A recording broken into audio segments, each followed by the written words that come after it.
আমরা যারা রাস্তাঘাটে পথ চলি একটু খেয়াল করলে দেখব মহল্লার মোড়ে মোড়ে অথবা শহরের ডাস্টবিনের আশেপাশে বেশ কিছু নেড়ি কুকুর ঘোরাফেরা করে। এই কুকুরগুলোর পাশ দিয়ে সাধারণ মানুষকে বেশ সতর্কতার সাথে পথ চলতে হয়। সময় সময় মনের ভিতর এক ধরনের ভয় কাজ করতে থাকে, এই বুঝি কুকুরগুলো ছুটে এসে কামড় বসিয়ে দেবে। কখনো কখনো এই কুকুরগুলো নিজেদের মাঝে আধিপত্য বিস্তারের জন্য নানান স্বরে আওয়াজ তুলে ঝগড়া ফ্যাসাদ করতে থাকে, এবং সেই সময় কোনো পথচারী সেখান দিয়ে ভীত সন্ত্রস্ত হয়ে যাওয়ার সময় খেয়াল করবেন সেই পথচারী যদি একটু বেশি ভীত হয়ে পড়ে তাহলে ওই কুকুরগুলো একসময় সেই ভীত সন্ত্রস্ত নিরীহ ব্যক্তিকে তাদের প্রতিপক্ষ বানিয়ে ফেলে, এবং সেই লোকটি যতই ভীত হয়ে নিজেকে গুটিয়ে নিতে থাকবে কুকুরগুলো ততই আরো বেশি পরিমাণে দাঁত খিঁচিয়ে ঘেউ ঘেউ করতে থাকবে। কিন্তু ওই লোকটি যদি আবার মনের ভিতর একটু সাহস নিয়ে ঘুরে দাঁড়ায় তাহলে দেখবেন কুকুরগুলো আস্তে আস্তে লেজ গুটিয়ে সেই লোকটিকে নিরাপদে চলে যাবার পথ ছেড়ে দিয়ে সরে যাচ্ছে। এখন এই বর্তমান অন্তর্বর্তী সরকারের সময়টাতেও রাস্তার সেই নেড়ি কুকুরগুলোর মতো করেই আচরণ করতে শুরু করেছে ভারতের কিছু ধর্ম ব্যবসায়ী, রাজনীতিক ও ধর্মান্ধ উগ্র হিন্দুত্ববাদী সম্প্রদায়ের কিছু সন্ত্রাসী লোক, যারা কিনা পুরো বাংলাদেশটাকে এতদিন নিজেদের খাবারের ভাঁড়ার হিসেবে দেখে এসেছে। বিগত ফ্যাসিস্ট হাসিনা ক্ষমতায় টিকে থাকার জন্য এতদিন ভারতের সঙ্গে নিকৃষ্ট রকমের নতজানু পররাষ্ট্রনীতি তৈরি করে ভারতকে না চাইতেই সব সুযোগ সুবিধা দিয়ে এসেছে।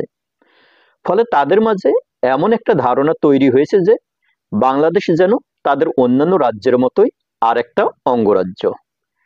সে দেশের কেন্দ্রীয় সরকার থেকে শুরু করে রাজ্য সরকারগুলো, এমনকি দেশটির সাধারণ জনগণ পর্যন্ত বাংলাদেশের সবকিছুতেই তাদের অঘোষিত নিয়ন্ত্রণ রাখার মনোবাসনা পোষণ করে আসছে, এবং সে কারণেই তাদের মনোনীত পুতুল সরকার শেখ হাসিনার পতনের পর তাদের সবার পায়ের তলার মাটি সরে গেছে।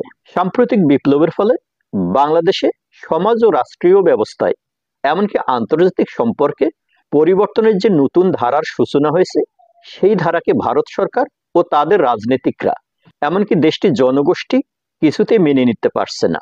তাই এখন 5 আগস্টের বিপ্লবের পর global icon professor doctor Mohammad Yunus সাহেবের নেতৃত্বে বাংলাদেশ যখন ভারতের কাছে নিজেদের মর্যাদা ফিরে পাবার জন্য সম অধিকারের কথা বলছে, এবং অন্তর্বর্তী সরকার প্রধান হিসেবে ডক্টর ইউনূস সাহেব ভারতের দাঙ্গাবাজ ধর্ম ব্যবসায়ী প্রধানমন্ত্রী নরেন্দ্র মোদীকে টেক্কা দিয়ে বিশ্বমঞ্চে বাংলাদেশকে নতুন মর্যাদায় উন্নীত করছে, পাশাপাশি সমমর্যাদার ভিত্তিতে দুই দেশের সম্পর্ক এগিয়ে নেবার দাবি তুলেছে, তখন গাত্রদাহ শুরু হয়েছে দেশটির মিডিয়া সহ নীতি নির্ধারক ও দাঙ্গাবাজ উগ্র হিন্দুত্ববাদী জনগোষ্ঠীর।